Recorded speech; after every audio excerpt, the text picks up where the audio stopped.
¿Qué tal? Me da mucho gusto verte el día de hoy. Bienvenido a este tu canal, Electrónica para Pollos.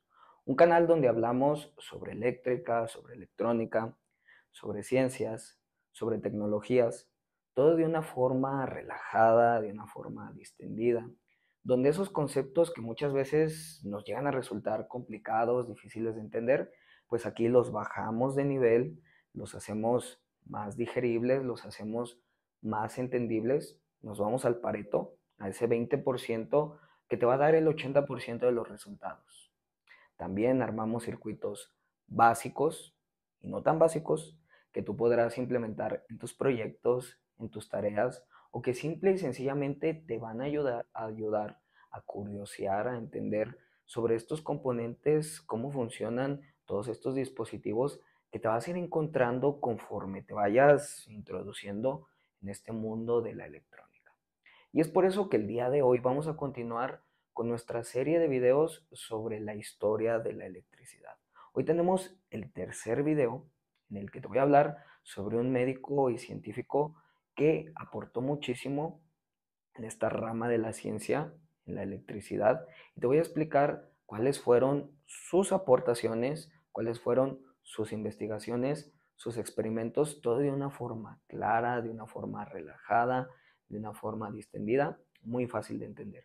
Así que presta mucha atención porque comenzamos con nuestro tercer video sobre la serie de la historia de la electricidad y vamos con William Gilbert.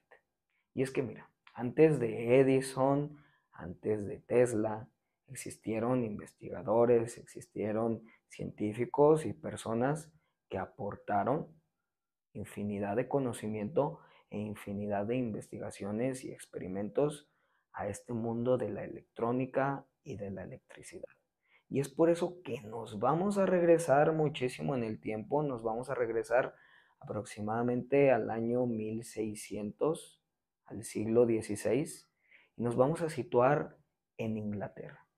Y es que ahí había un médico y científico de nombre William Gilbert, que era muy bueno para lo que hacía, era muy buen médico, pero que también le nacía esa curiosidad y le nacía ese interés por comprender fenómenos de la naturaleza que en ese tiempo eran desconocidos o de los que se tenía muy poco conocimiento.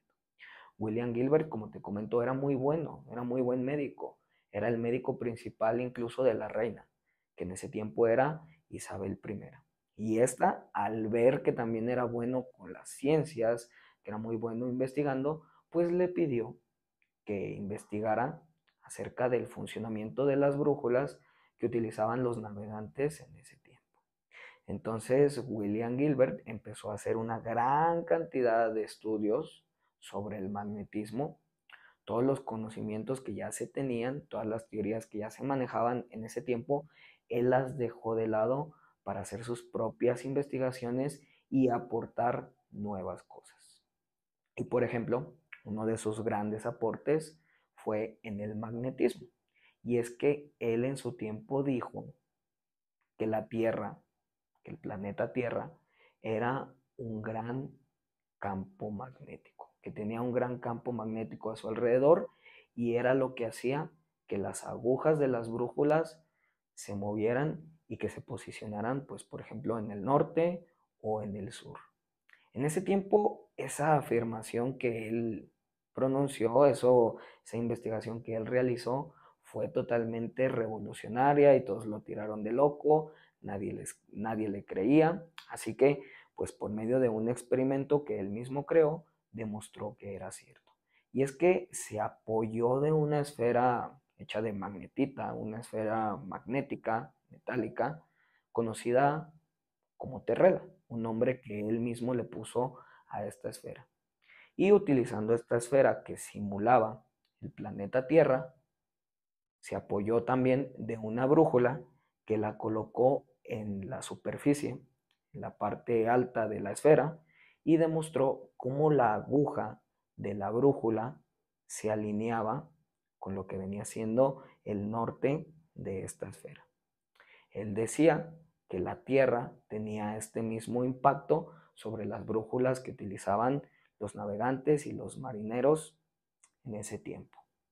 Entonces, para eso, pues hay que ver cómo es que funciona una brújula y con esto vamos a poder entender el experimento que en su momento hizo William Gilbert. Y es que mira, dentro del planeta Tierra tenemos el núcleo caliente, hirviendo, y en su mayoría está compuesto por hierro y níquel. Estos dos metales están en estado líquido, están totalmente fundidos. Y con el movimiento constante, con el movimiento rotacional en el que se encuentra la Tierra día y noche, estos metales, que son como una especie de océano metálico, recordemos que están en estado líquido, se están moviendo constantemente. Y cuando un material conductor, en este caso el hierro y el níquel, se encuentra en constante movimiento, va a producir un campo magnético a su alrededor. Más o menos así es como funcionan incluso los generadores eléctricos, que eso lo vamos a ver en otros videos. Entonces, al formarse un campo magnético alrededor del núcleo, este llega incluso por fuera del planeta Tierra. Y son las líneas que podemos ver aquí.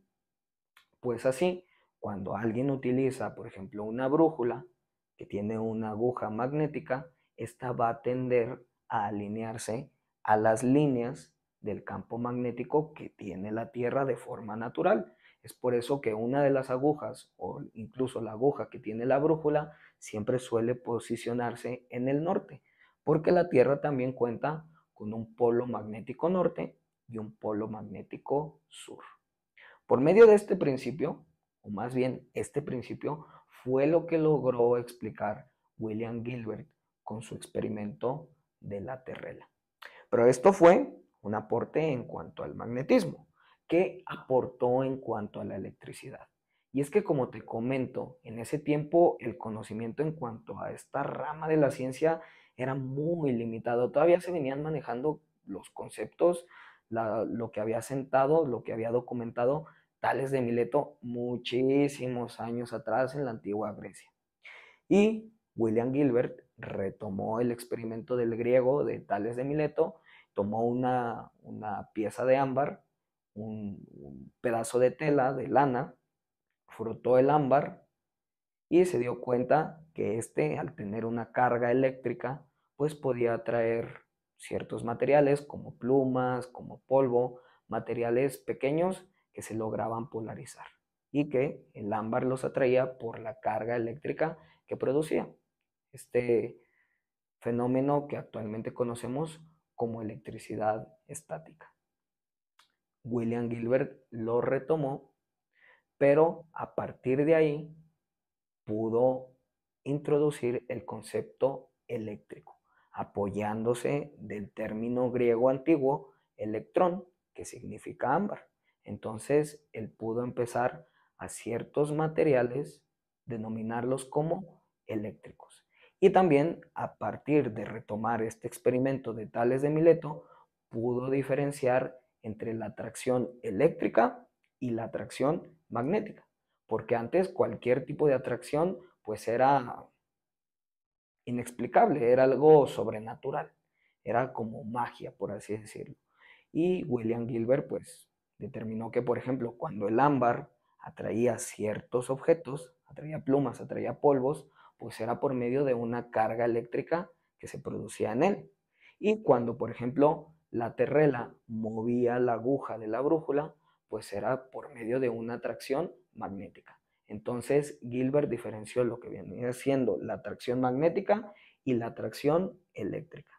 También escribió un libro que en ese tiempo llamó De Magnete, un libro que incluso científicos como Galileo Galilei estudiaron para apoyarse y para aportar muchísimo también en la ciencia, y en este libro pues sentó que la electricidad era una ciencia, que ya no era algo sobrenatural, que no era magia, que no era algo desconocido.